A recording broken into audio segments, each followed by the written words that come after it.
My dear friends, చాలామందికి ఉండే question ఏంటి అని అంటే, should we question the pastor when he's preaching? అంటే ఏదైనా ఒక పాస్టర్ని మనం క్వశ్చన్ చేయొచ్చా? ఒక తప్పుడు సువార్త చెప్తుంటే, లేకపోతే ఒక తప్పుడు వాక్యం చెప్తుంటే దాని మీద మనం వాళ్ళని క్వశ్చన్ అడగొచ్చా అనే డౌట్లో ఉంటారు. అలాగే ఎవరికన్నా డౌట్ ఉంటే కనుక మొదటి తెస్సలోనికీయులకు రాసిన పత్రిక 5వ అధ్యాయము 14వ వచనం కనుక మనం చూసుకోగలిగితే, సహోదరులారా, మేము మీకు బోధించినది ఏమనగా అక్రమముగా నడుచుకునే వారికి బుద్ధి చెప్పుడి. అక్రమము చేయు వారికి బుద్ధి చెప్పాలంట. అక్రమము చేయు వారికి అంటే క్రమము తప్పి ఏదైతే ఈ యొక్క బైబిల్ మనకు బోధిస్తుందో, ఏదైతే యేసుక్రీస్తు ఈ లోకంకి వచ్చినప్పుడు బోధించాడో దాన్ని దాటి బోధిస్తారు చూడండి. అలాంటి వాటిని మార్చి చెప్తారు చూడండి. అలాంటి వారికంట బుద్ధి చెప్పాలి. అంటే వారు అక్రమం చేయుచున్నారు, ఈ యొక్క వాక్యాన్ని మార్చి చెప్తున్నారు. కాబట్టి అలాంటి వారిని క్వశ్చన్ చేయడంలో తప్పులేదు. ఒకవేళ నువ్వు క్వశ్చన్ చేసే స్టేజ్లో నువ్వు లేవు అని అంటే కనుక you don't know what is the reality. వాక్యం అంటే నీకేంటో తెలీదు. చాలామంది ఈ కన్ఫ్యూజన్లో పడిపోతారు. Should I question the pastor?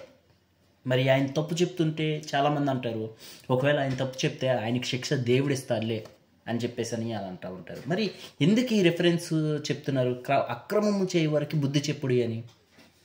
అందుకనే కొరింథీయులకు ఒక పత్రిక రాస్తూ అపోస్తలుడైన పౌలు అంటారు 11వ వచనంలో 3వ వచనము, సర్పము తన కుయుక్తి చేత హవ్వను మోసపరిచినట్లు మీ మనస్సులను చెరుపుబడి క్రీస్తు ఎడలనున్న సరళము నుండి పవిత్రత నుండి ఎట్లయినను తొలగిపోవునేమో అని భయపడుచున్నమాట. ఎందుకని ఈ యొక్క అపోస్తలుడైన పౌలు భయపడాల్సి వస్తుంది అని అంటే, ఈ యొక్క విషయం మీద హవ్వ ఎలాగైతే ఆ యొక్క పండుని తినడానికి సాతాను ప్రేరేపించిందో, ఆ యొక్క సర్పము ప్రేరేపించిందో, అబద్ధము చేత ఆ యొక్క దేవుని క్రమం నుంచి బయటికి తీసుకొచ్చి ఆశ కల్పించి అది దానికి ఒక ఇదిని క్రియేట్ చేసి, అది సౌందర్యమైనది, అది తింటే మీకు తెలివితేటలు వస్తాయి, అది వస్తాయి, దేవుని దాటిపోతారు మీరు అని చెప్పేసి అని ఎలాగైతే హవ్వను మోసం చేసిందో, అదేవిధంగా ప్రస్తుత క్రైస్తవ్యంలో ఇది ప్రాస్పరిటీ గాస్పల్.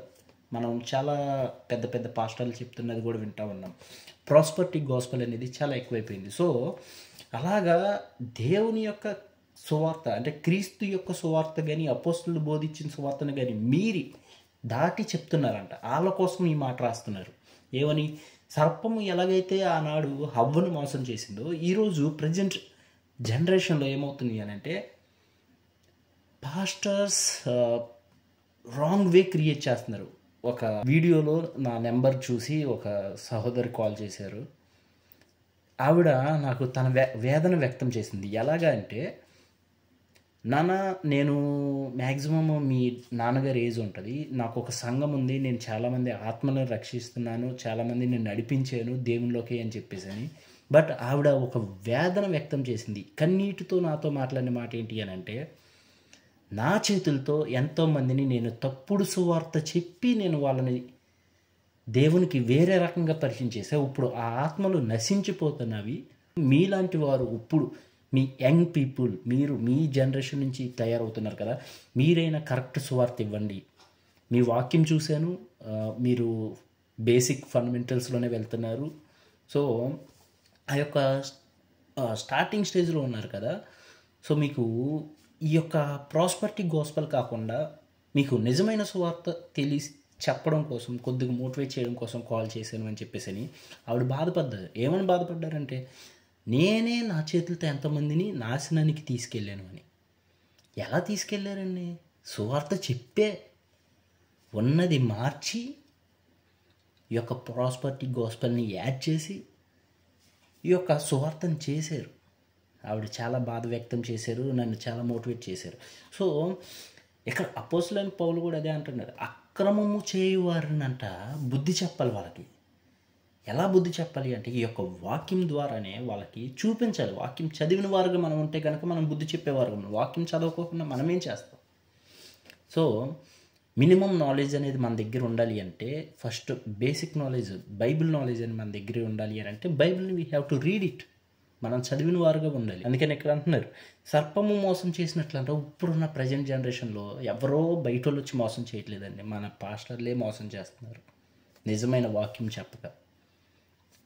అలాంటి వారిని మనం క్వశ్చన్ చేయొచ్చా అని అంటే, yes, we have to question them. అదే చెప్తున్నారు, బుద్ధి చెప్పచ్చు. ఎన్నో ఆత్మలు నశించిపోతున్నాయి. అటువంటి ఆత్మలు నశించిపోకూడదు. ఒక ఇంట్లో ఒక యజమాని కరెక్ట్ వేలో లేకోకుండా తప్పుడు వేలో వెళ్తుంటే కుటుంబం కూడా నాశనానికి గురవుతుంది. అట్ ది సేమ్ టైం ఒక 200 కుటుంబాలు, లేకపోతే 1000 కుటుంబాలు, లేకపోతే 1,00,000 కుటుంబాలు, ఎన్నైతే కుటుంబాలు ఆ యొక్క సువార్తను వింటున్నాయో ఆ సువార్త వినయాన్ని నాశనం అయిపోరండి. జస్ట్ ఇమాజిన్ ఎంతమంది నాశనానికి లోనవుతున్నారు అనేది. ఇంకా మనం చూసుకుంటే 4వ వచనంలో, ఏలయనగా వచ్చినవాడు ఎవడైనను మేము ప్రకటింపని మరి యొక్క యేసుని ప్రకటించినను, మీరు అంగీకరింపని మరి యొక్క సువార్త మీరు అంగీకరించినను. చింతింపొద్దండి, దానికోసం చింతింపొద్దు, మోసపోతున్నారు. మెలుగు కలిగి ఏది నిజము, ఏది వాస్తవము, ఏది అబద్ధము అనేది తెలుసుకొని జీవించాలి. సో నేను పాస్టర్స్ని వ్యతిరేకించమని చెప్పట్లా, but we should know the reality. అది మనకి ఎప్పుడు తెలుస్తుంది అని అంటే, when we go through the Bible. మనం బైబుల్ని చదువుకుంటూ వెళ్తూ ఉంటుంటే మనకి ఆ యొక్క నిజమైన సువార్త తెలుస్తుంది. So we can next generations నాశనం అవ్వకుండా వీ కెన్ సేవ్ దెమ్. మన చేతుల్లో ఉంది. సో యంగ్ జనరేషన్స్ నేను కోరుకునేది ఏంటి అని అంటే, ప్రతి ఒక్కరు కూడా సువార్త నిమిత్తమై పరుగులు తీయాలి, బైబిల్ చదవాలి. ఒకవేళ ఎక్కడైనా మీకు అక్రమంగా కనిపిస్తుందా, don't worry, don't fear. Just stand in front of them and question them, is that the real are not. Question చేయగలిగే వరకు మనం ఉండాలి.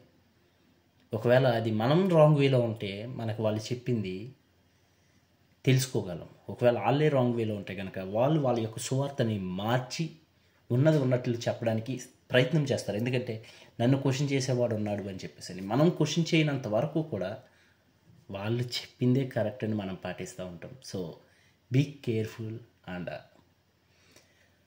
దేవునికి మహిమ తెచ్చేలాగా మన యొక్క జీవితాలు ఉండాలి.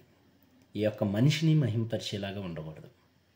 దేవుడి కొద్ది మాటలు దీవించును గాక. ఆమేన్.